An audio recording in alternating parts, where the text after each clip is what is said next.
Halo, selamat datang di Aksa Movie 21. Semoga kalian dalam keadaan sehat dan selalu diberi kemudahan dalam urusannya. Kali ini saya akan menceritakan bagian ke-9 dari film Legend of Fuyao. Agar tidak berlama-lama, berikut rangkumannya. 如果我们注定要再相遇，也会再相逢。两个人。 Setelah kepergian Wuji dan Zhongyu, Fuyo terbangun di pinggir sebuah sungai. Tidak lama kemudian, Xiaoqi datang menemuinya atas informasi Wuji sebelumnya. Xiaoqi menceritakan semua yang terjadi, di mana Wuji menyerahkan jabatan kaisar kepada Yunhen. Sedangkan Gopuro diangkat menjadi permaisuri, sebagai imbalan karena ayahnya telah membantu kerajaan mengatasi pemberontakan Kizen. Fuyo jadi bertanya siapa Wuji sebenarnya. Mereka lalu pergi meninggalkan kerajaan Taiyuan mengikuti arus sungai. Fuyo menyadari jika batu 5 warna miliknya hilang. Justru yang ada di kalungnya sekarang adalah daun jiwa mistis milik Wuji.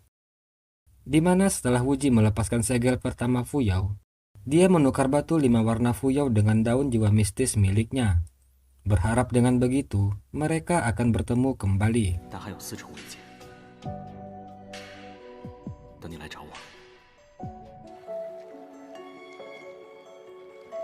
Fuyo pun marah karena Wuji berani mengambil barang miliknya. Fuyo dan Xiaoqi tiba di suatu tempat di tengah hutan. Tiba-tiba mereka diserang oleh beberapa orang. Namun Fuyo dengan mudah mengalahkan mereka semua.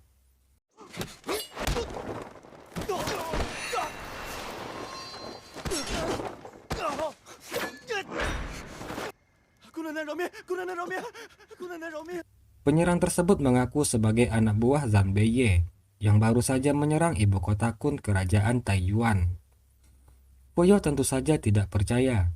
Dia lalu mengancam orang tersebut, yang ternyata dia adalah anak buah Zhang Nancheng yang mengaku sebagai anak buah Zhang Beiye untuk merusak nama baik Zhang Beiye, yang mengakibatkan Zhang Beiye akan menjadi buruan dari 5 wilayah.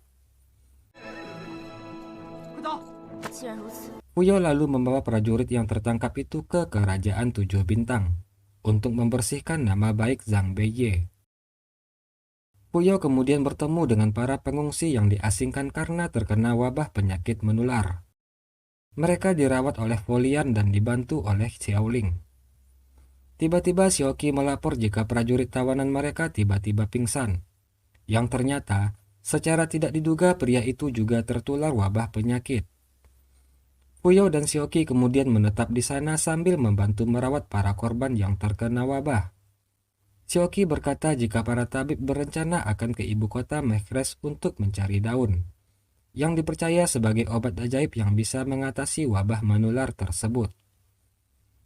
Xiaoqi berkata jika putra mahkota kerajaan Mekres akan segera kembali, yang dipercaya bisa mengatasi masalah wabah tersebut, yang diketahui bernama Zhang Sun Wuji.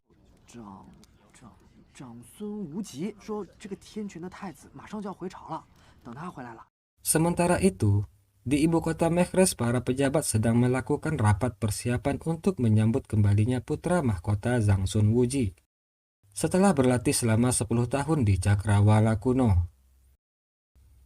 Prajurit tawanan Fuyo sebelumnya akhirnya meninggal akibat wabah. Fuyo kecewa karena satu-satunya saksi yang mau dibawa ke kota Kaisaran Mekres meninggal di penampungan. Akan tetapi Fuyo tetap akan ke kota Kekaisaran Mekres untuk bertemu dengan kaisar dan menjelaskan kebenaran mengenai Zhang Beiye. Tiba-tiba Xiaoling mengabarkan jika Folian jatuh sakit, yang kemudian memanggil ingin bertemu Fuyao. Folian menjelaskan jika dia seharusnya pergi ke kota kekaisaran sebagai utusan resmi dari negara Xuanji. Yang ternyata dia adalah putri kedua dari negara Xuanji dan sudah bertunangan dengan Wuji sejak kecil. Namun karena Folian sekarang tidak bisa berangkat, maka Folian meminta Fuyao untuk menyamar menjadi dirinya sebagai utusan dari negara Xuanji. Folian memberikan Fuyao lencana Phoenix ungu sebagai identitas putri kedua dari kerajaan Xuanji. 我求你，求你，小姐， Fuyao dan Xiaoqi berangkat menuju kota kekaisaran Mekres. Sesampainya di sana, Fuyao melihat seseorang wanita dipukuli. Fuyao pun menolong wanita tersebut dan menghajar pria yang memukulnya. Tidak lama kemudian, muncul pangeran pertama kekaisaran 7 bintang dan memerintahkan pasukannya menangkap Fuyao.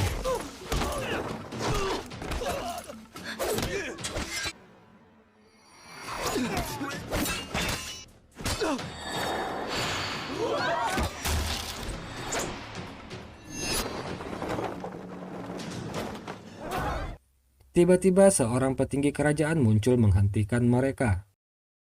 Pria itu melihat giok Phoenix ungu milik Fuyao dan mengira jika Fuyao adalah Folian, putri kerajaan Xuanji sekaligus wanita suci dari 5 wilayah. Fuyao pun dibiarkan bebas di dalam kota kekaisaran Mekres. Di saat Fuyao dan Xiaoqi mencari penginapan, mereka bertemu dengan Zhongyu yang ternyata juga sedang berada di kota tersebut. Mereka kemudian ditampung oleh Zhongyu, tapi rupanya Zhongyu tidak menampung Fuyao dan Xiaoqi secara gratis. Zhongyu meminta bayaran untuk biaya mereka menginap dan kebutuhan lainnya. Namun karena Fuyao tidak bisa membayar, mau tidak mau mereka terpaksa menjadi anak buah dan bekerja untuk Zhongyu. Karena kebetulan Zhongyu sebagai tabib belum memiliki anak buah. Zhongyu kemudian memberi tugas kepada Fuyao dan Xiaoqi untuk mencari bahan obat-obatan. Namun ada satu obat-obatan yang harus diambil di istana atas. Karena istana atas tampak sulit dimasuki karena dijaga ketat, maka Fuyao membagi tugas dengan Xiaoqi, di mana Fuyao akan pergi ke istana atas, sedangkan Xiaoqi mencari bahan obat di tempat lain. Fuyao menyusup ke istana atas dan memutuskan mengambil bahan obat di istana tersebut. Di sana Fuyao melihat seorang pria sedang memainkan alat musik kecapi. Yang ternyata pria itu adalah Wuji. Fuyao yang melihatnya pun segera menghampiri dan memarahi Wuji karena telah mengambil batu 5 warna miliknya. Wuji yang melihat Fuyao datang marah-marah seketika terkejut. Dia kemudian langsung memeluk Fuyao. 从来没听过。 Fuyao meminta batu 5 warna miliknya dan menukarkan kembali dengan daun jiwa mistis milik Wuji.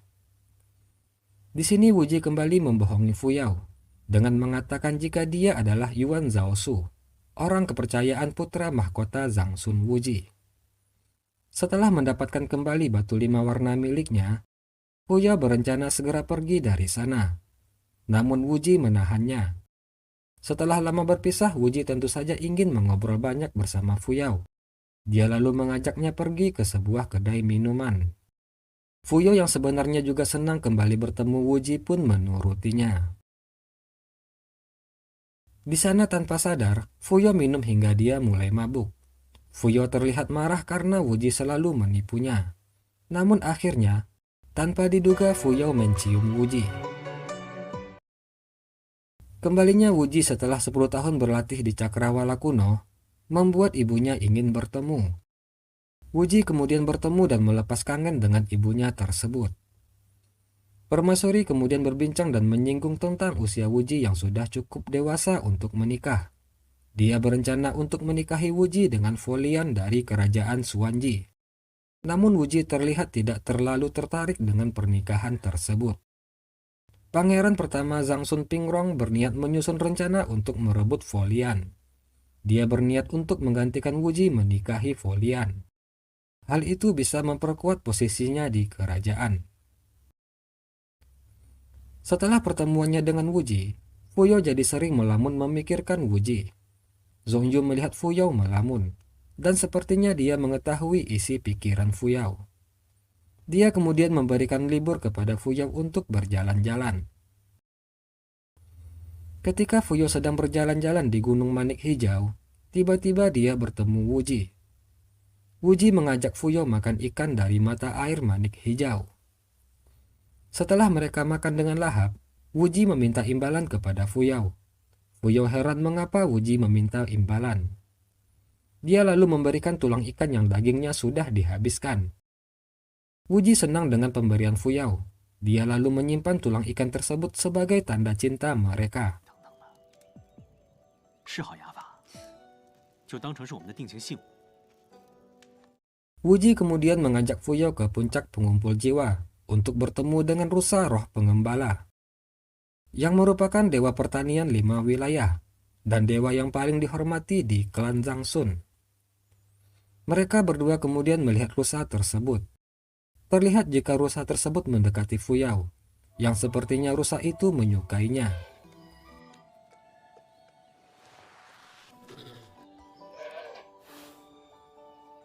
他喜欢你，这是木林之王。 Wuji berkata jika melihat rusa tersebut, berarti mereka akan melalui perjalanan yang akan mewakili cinta yang murni, berani dan tidak egois. 又遇到你， 什么天意？ Setelah kembali ke kota kekaisaran, Fuyao yang sedang melakukan penyamaran menjadi Folian dijemput oleh Pingrong karena ada acara pertemuan 5 wilayah di istana. Di saat yang sama, Xiaoling juga tiba di sana. Fuyao kemudian naik kereta menuju istana. Namun sebelum memasuki gerbang, utusan permaisuri menghentikan kereta dan menjemput Putri Folian. Pingrong yang melihat rencana permaisuri pun tidak bisa berbuat apa-apa. Permaisuri menjemput Folian untuk mengamankannya dari niat tersembunyi Pingrong. Pada pertemuan pertama, permaisuri terlihat langsung menyukai Folian. Dia meminta Folian mempersiapkan diri dengan benar untuk menjadi calon istri Wuji. Di tempat lain, Zhongyu yang dalam keadaan sakit berbaring di dalam sebuah goa. Wuji datang menyelamatkannya dari bahaya penyakit aneh tersebut. Penyakit aneh tersebut disebabkan karena Zhongyu mempelajari kungfu yang aneh, di mana dulu Fei Yan menyelamatkan Zhongyu dari pembantaian keluarganya. Kemudian Fei Yan mengajari ilmu silat dan pengobatan kepada Zhongyu dengan imbalan 40 tahun masa hidup Zhongyu. Malam harinya Fuyao tidak bisa tidur. Dia lalu seperti melihat seseorang lalu mengikuti orang tersebut. Ternyata orang itu adalah permaisuri Yuan. Fuyao lalu mengikuti permaisuri yang terlihat menemui seseorang. Yang ternyata orang yang ditemui permaisuri adalah pangeran bijak Zhang Sunjia, yang mana mereka menjalin hubungan terlarang di belakang kaisar. Fuyao kaget dan tanpa sengaja hampir jatuh. Zhang Sunjia merasa ada yang mengintip mereka. Fuyao secepatnya meninggalkan tempat tersebut. Zhang Sunjia mencari tahu siapa yang mengintip tadi. Dia melihat perhiasan dari sutra yang jatuh di balik pohon. 这也太……该看的了。元皇后和德王。 Pertemuan 5 wilayah kemudian digelar. Setiap kerajaan meletakkan peta masing-masing untuk menyatukan kekuatan dan mengatasi permasalahan di 5 wilayah. Sekarang mereka tinggal menunggu peta dari kerajaan Xuanji. Kemudian Fuyao yang menyamar sebagai Folian datang ke pertemuan tersebut. Jiansu yang ada di sana terkejut melihat kehadiran Fuyao. Lagi-lagi dia menyamar menjadi orang lain. Zhang Sunjia meminta peta bajak kerajaan Xuanji kepada Folian. Namun Fuyao berkata, jika dia ingin menyampaikan 2 hal. Yang pertama, dia akan memberikan peta tersebut langsung kepada kaisar. Lalu yang kedua, Fuyao mengatakan keterlibatan Zhang Nancheng dalam pemberontakan yang dilakukan oleh Qizhen di negara Taiyuan. Tapi kemudian dia malah melemparkan kesalahan kepada Zhang Beiye. Keadaan seketika menjadi gaduh. Terjadi perdebatan antara Fuyao dan Zhang Beiheng. Lalu permaisuri Yuan datang menghentikan perdebatan mereka. Fuyao kemudian diminta memberikan peta Xuanji.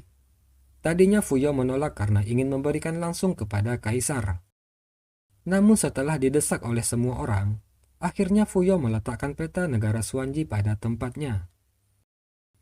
Tapi setelah peta Xuanji diletakkan, tidak terjadi penyatuan energi gaib 5 wilayah. Pingrong pun kemudian bertanya kepada Fuyao, petanya yang palsu atau Putri Folian yang palsu. Ketika Fuyao hendak memberikan penjelasan, tiba-tiba terdengar pengumuman kedatangan Putri Folian, yang bersamaan dengan Putri Folian yang asli memasuki ruangan. Melihat hal tersebut, Fuyao pun menjadi salah tingkah. Semua orang yang datang jadi bingung. Mereka bertanya siapa Folian yang asli.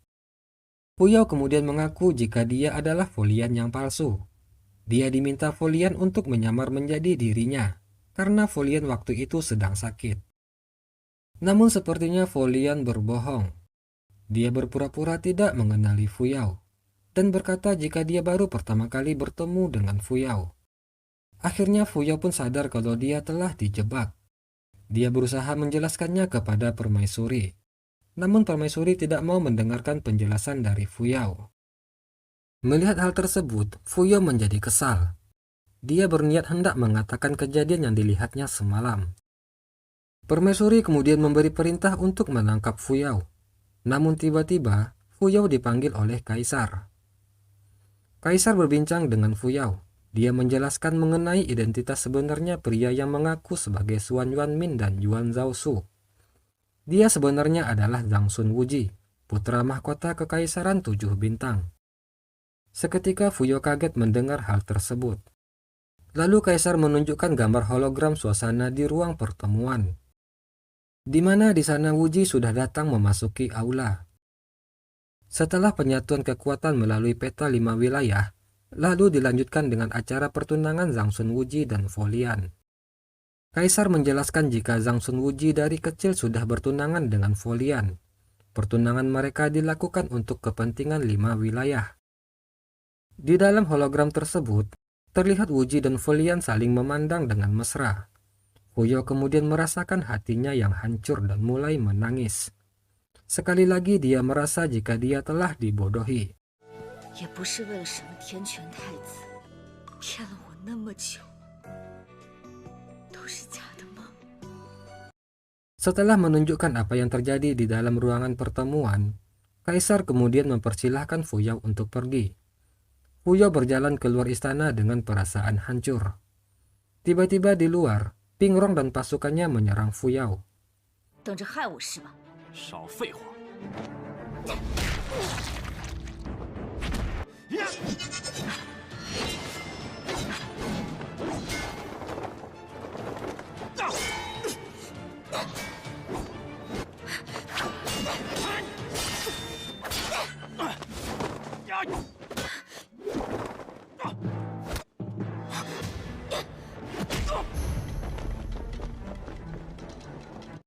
Dalam pertarungan itu, Fuyao terkena serangan kelabang Pingrong, hingga dia jatuh tak sadarkan diri. Sementara itu, Jiansu memberitahu Wuji jika orang yang menyamar sebagai Folian sebelumnya adalah Fuyao. Wuji terkejut dan segera bertemu Kaisar untuk memohon pengampunan untuk Fuyao. Kaisar berkata jika dia telah melepaskan Fuyao, tapi masalah nasib Fuyao selanjutnya tergantung dengan takdir. Wuji segera mencari Fuyao hingga ke semua sudut kota. Jiang Feng mengabarkan jika Fuyao ada di tangan Pangeran Pingrong. Dia terkena serangan beracun Pingrong. Sebelumnya Xiaoling juga telah meracuni makanan Fuyao. Wuji yang mendengarnya pun seketika sangat marah. Dia lalu bergegas ke kediaman Pingrong untuk menyelamatkan Fuyao. Kabar jika Wuji mencari Fuyao sampai ke telinga Pingrong. Pingrong ingin membuat orang yang Wuji pedulikan menderita. Fuyao dikurung di sebuah ruangan. Pingrong memberikan racun jarum pengunci jiwa. Pingrong berniat akan melecehkan Fuyao. Namun Fuyao berusaha untuk melawan, dan dia berhasil memukul Pingrong. Pingrong kemudian mengeluarkan pedangnya untuk menyerang Fuyao, sehingga terjadilah pertarungan berdarah antara Fuyao dan Pingrong.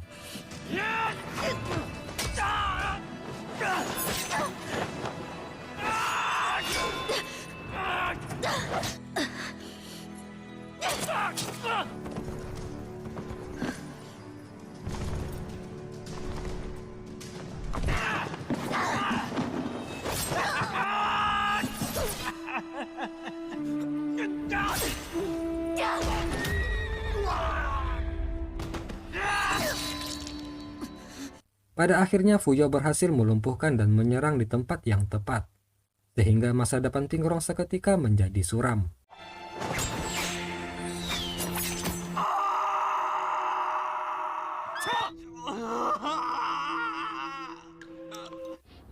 Pingrong berteriak, sedangkan Fuyao tidak berdaya karena terluka parah dan tubuhnya juga terkena racun. Wuji yang datang terlambat menemukan Fuyao dan Pingrong sudah tergeletak. Wuji sangat marah melihat wanita yang dicintainya telah dianiaya. Dia lalu akan membunuh Pingrong. Namun dia ditahan oleh Jiang Feng dan pengawal istana lainnya.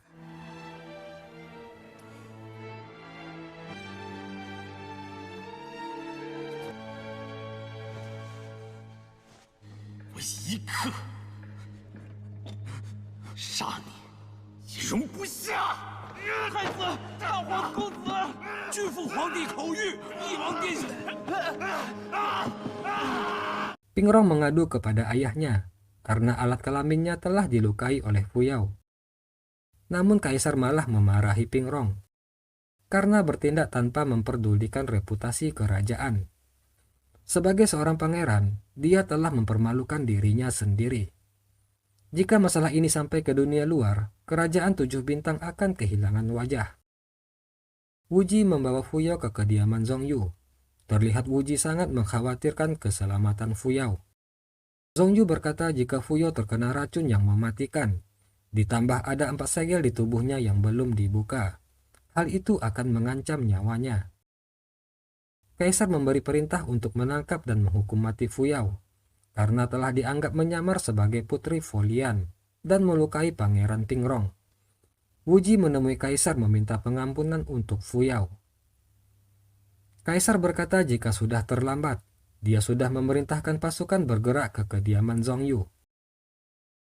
Wuji hendak bergegas pergi menyelamatkan Fuyao, namun Kaisar menghentikannya. Dia berkata jika Wuji keluar istana, maka Wuji akan menyesalinya. Namun Wuji tidak memperdulikan ancaman ayahnya. Dia minta maaf dan lalu segera pergi dari sana. Dalam perjalanannya, Wuji harus menghadapi hadangan dari para prajurit istana. Dan tanpa pikir panjang, Wuji pun bertarung melumpuhkan mereka semua.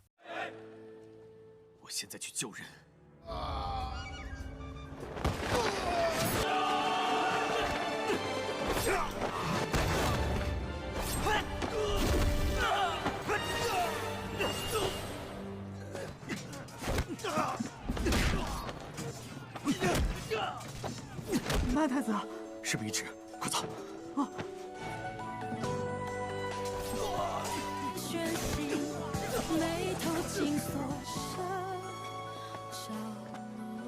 ！Akhirnya Wuji, Xiaoqi, dan Zhongyu berhasil membawa Fuyao keluar dari kota Mekres.